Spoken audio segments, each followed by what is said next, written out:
Setiap pohon berawal dari benih, maka pengumpulan benih menjadi dasar untuk penanaman pohon. Tetapi benih juga berasal dari pohon, dan sangat penting untuk mengumpulkan benih dari pohon yang tepat.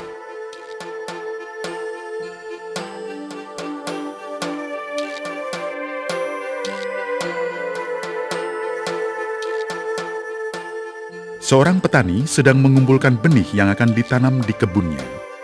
Jangan, tunggu.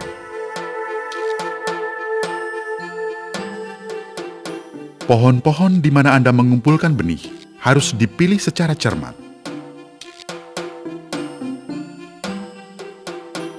Turunan dari suatu pohon seringkali terlihat sama dengan induknya, sama seperti manusia. Benih yang berasal dari pohon ini akan menghasilkan pohon yang bagus juga seperti pohon ini. Seperti saya dan kamu, seperti bapak dan anak. Dalam suatu spesies, Anda akan sering melihat variasi yang berbeda. Karena itu, penting untuk memilih pohon-pohon induk yang terbaik. Variasi bisa disebabkan oleh beberapa hal, antara lain umur, kondisi pertumbuhan yang berbeda,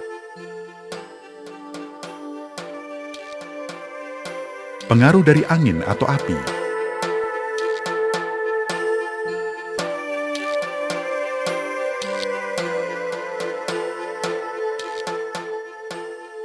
juga kompetisi atau tekanan dari pohon yang besar.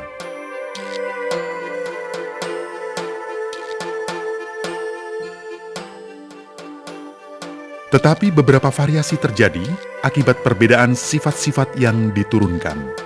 Hanya perbedaan sifat-sifat itulah yang akan mempengaruhi keturunan. Untuk menemukan pohon dengan perbedaan sifat-sifat yang diturunkan, kita harus membandingkan pohon-pohon dengan umur yang sama, yang tumbuh di lingkungan yang sama. Misalnya, pada hutan tanaman. Perbedaan sifat-sifat yang diturunkan selalu menjadi bagian dari pohon yang kita lihat. Tetapi kadang-kadang sangat sulit untuk melihatnya jika tidak ada pohon di sekitarnya sebagai pembanding, atau apabila pohon-pohon tumbuh pada jenis tapak yang sangat berbeda.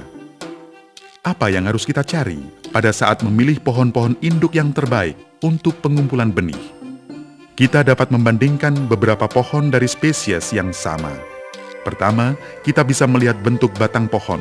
Beberapa bengkok, beberapa lurus.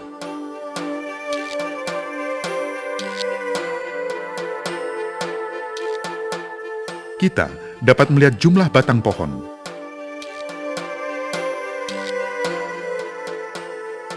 Umumnya, kita lebih memilih batang yang tidak bercabang. Kita dapat melihat pada pola percabangan, misalnya kemampuan melepaskan sendiri cabang-cabang bagian bawah, atau disebut pemangkasan secara alami. Karakter ini dapat mempengaruhi mutu kayu. Kita dapat juga melihat ukuran cabang.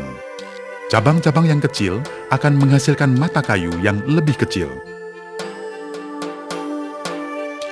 Kita juga harus melihat apakah ada indikasi terserang penyakit seperti pembengkakan, kanker, dan infeksi. Kadang-kadang kerentanan terhadap penyakit juga diturunkan. Untuk kayu pertukangan, kumpulkan dari pohon-pohon yang batangnya lurus tanpa benjolan, batang bebas cabang yang tinggi, tajuk dan cabang-cabang kecil, dan tidak ada penyakit.